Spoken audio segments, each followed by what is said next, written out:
It starts with a lie, the kind powerful men tell to cover up a truth so dangerous the world could never be allowed to know. Imagine this, an island erased from maps, its people quietly removed, and its name whispered only in classified files. That's not science fiction, that's history. And this is the story of Isla Veritas, the island where experiments were carried out in the shadows, hidden from the eyes of the world. From the outside, Isla Veritas looked like paradise, a small tropical island, surrounded by turquoise water, fringed with palm trees, and home to fishermen who had lived there for generations. Children swam in the lagoons, women dried fish on the beach, and men went diving for pearls. Life was simple, untouched, and innocent. Then, one day, it ended. Government officials arrived, dressed in black uniforms, carrying papers that bore official seals. They told the villagers they were being temporarily relocated for safety reasons. A new research facility, they explained, would be built with nothing dangerous, just weather studies and ocean currents. The people would return once the work was complete, but those families never came back. Their homes were bulldozed, their boats burned, their village erased. This was not unique. It followed a familiar pattern we've seen elsewhere. Gruinart Island in Scotland, where the UK tested anthrax during World War II. Vozrogendia Island in the Aral Sea, where the Soviets unleashed plague and smallpox. Bikini Island in the Pacific, where nuclear bombs scarred the ocean forever. Different nations, different islands, but the same lie. Relocation for safety, never to return. On Isla Veritas, construction began immediately. At first it looked like an airstrip and a few warehouses, but as the months passed, more structures appeared. Concrete bunkers, barbed wire fences, underground tunnels, shipping containers that arrived under the cover of night, escorted by armed guards. Official documents referred to it as Project Elysium, described publicly as a meteorological research station. But inside classified files, the language was different. Aerosol testing zone, containment facilities, pathogen trials. What does that mean? It means Isla Veritas wasn't studying weather, it was studying death. The first experiments were small. Animals,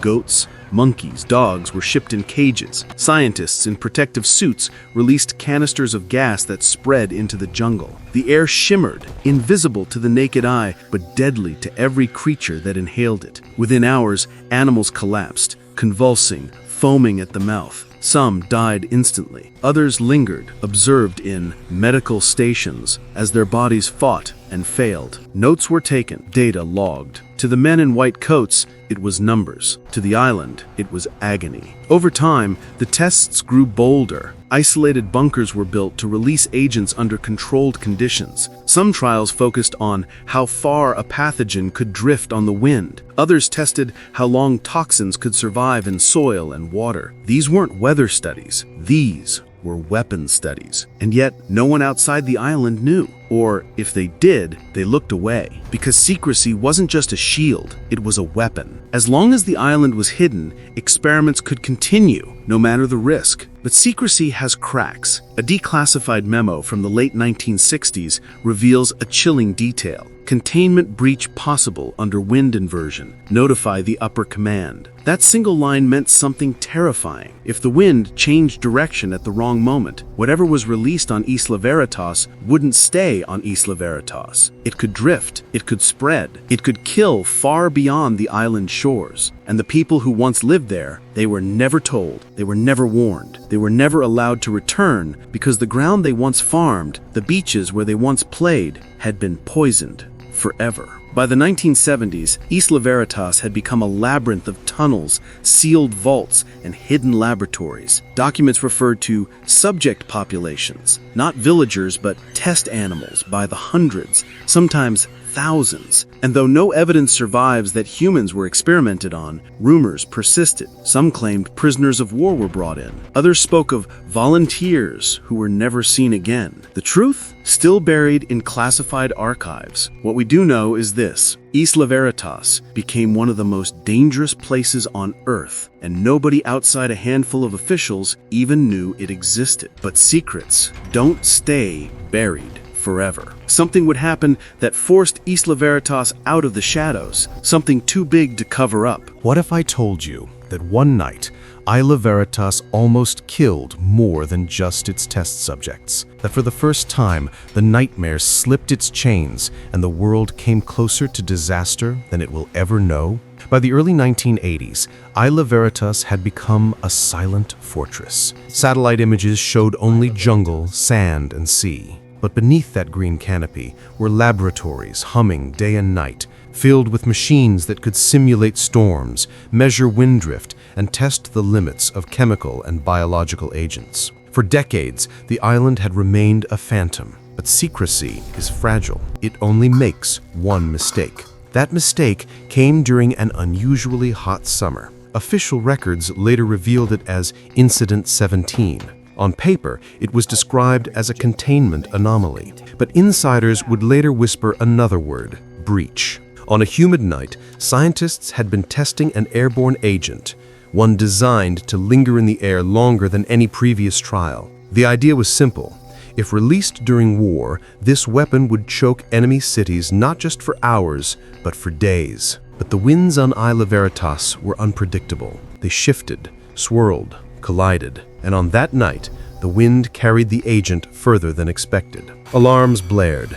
Red lights flashed inside the underground bunkers. Scientists scrambled into sealed chambers, pulling on protective hoods as sirens wailed. A small convoy of guards rushed to the North Shore, where monitoring stations showed spikes in toxicity. For hours, chaos ruled the island, and when dawn broke, soldiers in hazmat suits marched into the jungle. They found dead animals scattered across the terrain, birds lying still beneath the trees, fish washed up on the beaches. The agent had traveled far beyond the safe testing zone. But the most chilling detail? A reconnaissance ship stationed 20 miles offshore reported crew members falling ill days later. The symptoms were never explained in official documents, but rumors spread: fever, delirium, respiratory collapse. The incident was covered up, the ship quietly recalled, its crew quarantined. Files were stamped with the words classified, national security risk. This wasn't the only time things went wrong. Similar accidents have been documented on other secret islands. On Vozrojdenia, anthrax spores were buried in pits, only to resurface decades later when the soil shifted. On Gruinard, anthrax contamination lasted until the 1990s, forcing the UK government to spend millions to decontaminate the soil. And on Bikini Atoll, islanders who were told they could return found their homeland poisoned by radiation. Isla Veritas was simply another chapter in this dark playbook. But here's the terrifying truth. Isla Veritas was never officially acknowledged. While other islands eventually became public scandals, Veritas stayed in the shadows. To the outside world, it was a blank spot on the map. To insiders, it was a ticking bomb. Why did governments choose islands? The answer lies in isolation. Remote waters made containment easier, reporters scarcer, and deniability stronger. If something went wrong, the ocean would hide it. If people asked questions, the answer was silence. It's just an empty island, they'd say. But Isla Veritas was never empty. It was alive with secrets. During the late 1980s, rumors spread among intelligence circles. A defector from a rival nation hinted at an island where the sky is poisoned. Western agencies scrambled to confirm. Satellite imagery showed odd patterns, ships arriving at night, strange discoloration in the vegetation, unusual heat signatures underground. One analyst described it in a leaked memo as a facility designed not to defend, but to destroy. The deeper you look, the darker it gets. Some reports suggested Isla Veritas wasn't just for testing, but for storage. Vaults built into the bedrock contained canisters of agents so lethal even the scientists who created them feared their release. One visitor described the vaults as cathedrals of death. Long corridors lined with sealed chambers, humming with refrigeration units to keep their contents stable. If a single vault cracked, the fallout would be catastrophic. And yet, year after year, the tests continued. The Cold War had created a fever. Whichever side had the deadliest weapons held the balance of power. Islands like Veritas were pawns in a game the world was never supposed to see. The people relocated decades earlier were forgotten. Their beaches became laboratories. Their forests became test sites. Their paradise became a prison for things too dangerous to unleash and too tempting not to study. Then came the whispers of something larger, a new project. Unlike the others, this one wasn't about testing on animals or monitoring drift. This was different. Documents referred to it only as Operation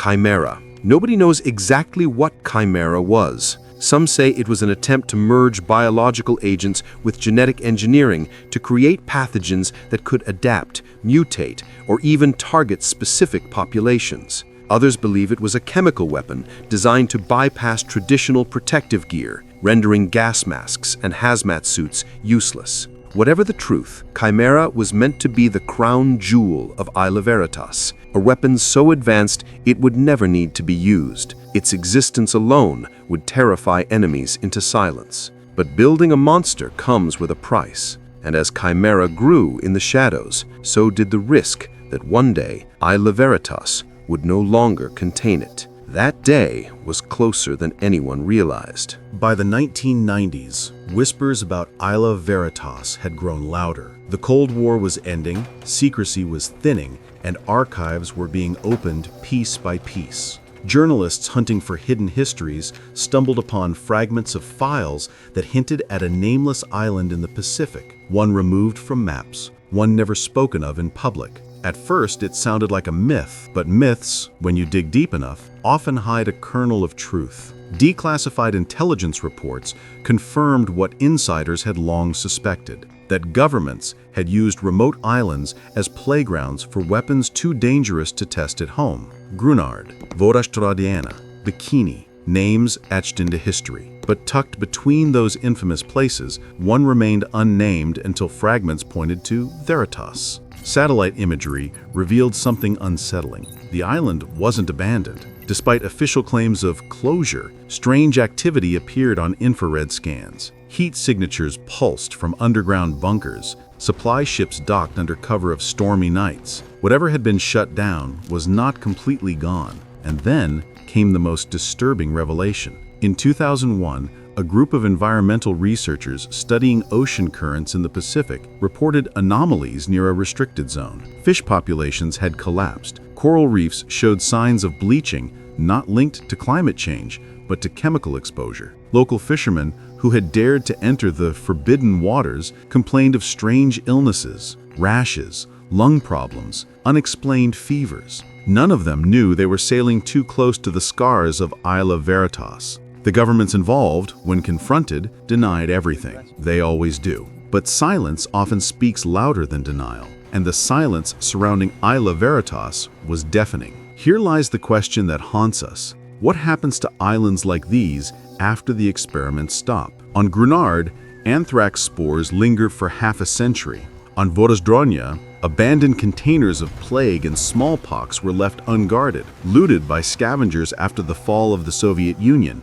On Bikini, radiation still pulses in the soil, making it uninhabitable to this day. If these are the legacies we know, what of the island we don't? What poison lingers in the soil of Veritas? What toxins sleep beneath its waves? And if Operation Chimera truly existed, if something was engineered there, is it still locked away in those underground vaults, waiting for time, decay, or greed to set it free? It is tempting to think the past stays buried, that what was tested decades ago has been neutralized, cleaned, erased. But science doesn't work that way. Toxins don't vanish because the government says so. Spores don't die because files are stamped classified. Islands don't heal because their names are forgotten. And so Isla Veritas remains, its coordinates blurred, its history denied, its truth scattered across half-erased documents and whispers of those who once served there. But here's the haunting part. Veritas is not unique. It is part of a pattern,